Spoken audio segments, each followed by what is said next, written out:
Halo guys, balik lagi. Kali ini saya akan membahas tentang Undang-Undang IT dan Undang-Undang Penyiaran. Nah, mengenai teknologi ini tidak asing ya bagi kita untuk mendengarnya. Bahkan setelah ditelaah, teknologi pada zaman sekarang itu memang sedang trending topik dan ramai diperbincangkan adalah mengenai perkembangan iptek tentunya, atau teknologi informasi dan komunikasi. Ini merupakan hal yang sangat penting ya. Tidak akan jauh dari kehidupan manusia. Bahkan dari dulu saja teknologi itu sudah maju, tetapi memang lebih maju ini pada zaman sekarang. Perkembangan teknologi informasi dan komunikasi ini secepat ini berubah gitu dengan seiring berjalannya waktu, telah mendatangkan alat-alat yang lebih canggih. Coba kita bayangkan sekarang saja ini sudah canggih mengenai elektronik ya, atau teknologi ini gitu. Coba kita bayangin kedepannya itu akan seperti apa bangsa kita atau dunia ini dengan adanya teknologi yang lebih canggih untuk di masa depan.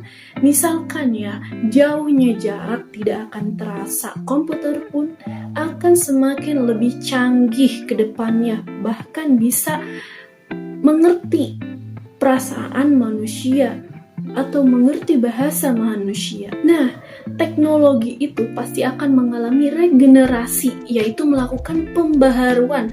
Nah, teknologi apa sih yang sering melakukan pembaharuan? Nah, yang biasa kita gunakan tuh apa sih? Nah, pembaharuannya itu sering dilakukan pada teknologi handphone. Pada zaman sekarang, perkembangan zaman ilmu pendidikan teknologi atau ilmu pengetahuan teknologi informasi dan komunikasi ini mungkin jarang sekali ya orang yang emang tanpa HP gitu. Kalau sekarang itu sering orang menggunakan HP atau handphone ini dalam berbagai hal, baik itu di media sosial ataupun apapun itu, untuk menyampaikan sebuah informasi. Kenapa sih orang banyak menggunakan handphone? Ya, karena handphone ini melakukan pembaharuan yang begitu sering. Jadi dalam handphone itu memiliki fitur-fitur yang lebih mudah digunakan, modern, dan tentunya bermanfaat. Karena di dalamnya itu kita bisa menganalisis sebuah informasi atau pesan yang disampaikan dalam media sosial. Untuk penggunaan handphone sendiri itu banyak penggunanya ya, tidak hanya untuk orang dewasa saja atau hanya orang dewasa saja yang menggunakan handphone, tidak. Ada anak kecil, ibu-ibu, bapak-bapak, bahkan remaja.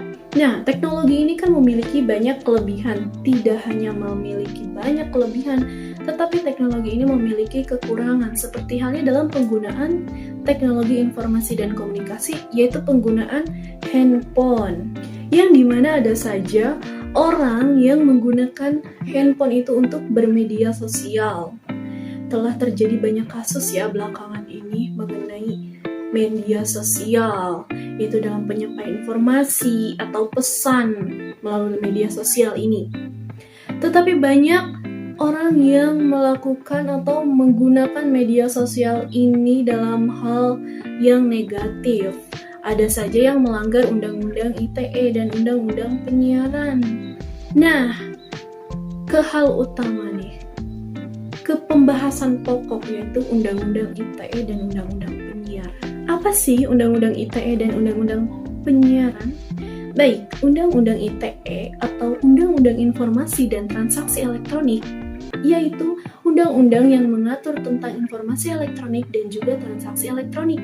Sedangkan Undang-Undang Penyiaran adalah undang-undang yang mengatur tentang prinsip-prinsip penyelenggaraan penyiaran yang berlaku di Indonesia. Ada perbuatan yang memang melanggar Undang-Undang ITE. Di antaranya itu apa aja sih?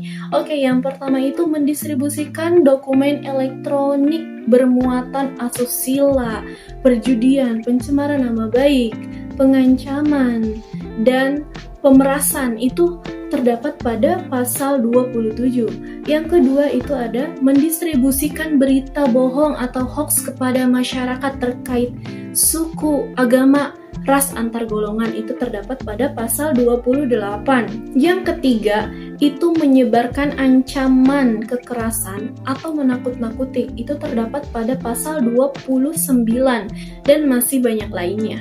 Nah, Apakah perlu Undang-Undang ITE dan Undang-Undang Penyiaran? Bagi saya, Undang-Undang ITE dan Undang-Undang Penyiaran itu sangatlah penting, di mana dengan adanya Undang-Undang ITE, masyarakat dapat memiliki keamanan yang penuh atau masyarakat ini memiliki penegakan hukum dengan adanya Undang-Undang ITE jika ada seseorang yang menggunakan media sosial itu tidak baik.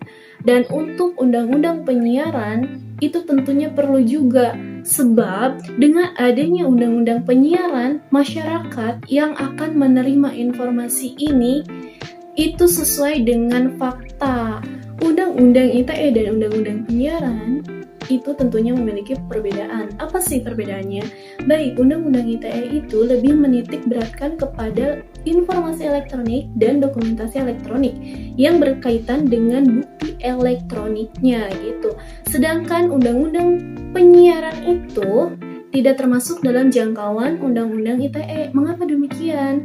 Karena hal itu telah dijelaskan secara spesifik dalam Undang-Undang Penyiaran serta dalam pelaksanaan penyiarannya. Nah, teman-teman, Undang-Undang ITE dan Undang-Undang Penyiaran itu memiliki persamaan loh. Apa sih persamaannya? Baik, untuk persamaan tujuan dibuatnya Undang-Undang ITE dan Undang-Undang Penyiaran itu untuk keberlangsungan masyarakat yang menjadi pendengar dan penyiar, supaya lebih tertib dan hati-hati dalam penyampaian dan menerima informasi. Seperti itu. Untuk keamanan keberlangsungan hidup manusia, saran untuk Undang-Undang ITE dan Undang-Undang Penyiaran supaya terus menegakkan kebenaran dan menuntas sesuatu yang memang tidak patut dan tidak diperkenankan untuk disebarluaskan. Saya setuju dengan adanya Undang-Undang ITE dan Undang-Undang Penyiaran. Terima kasih.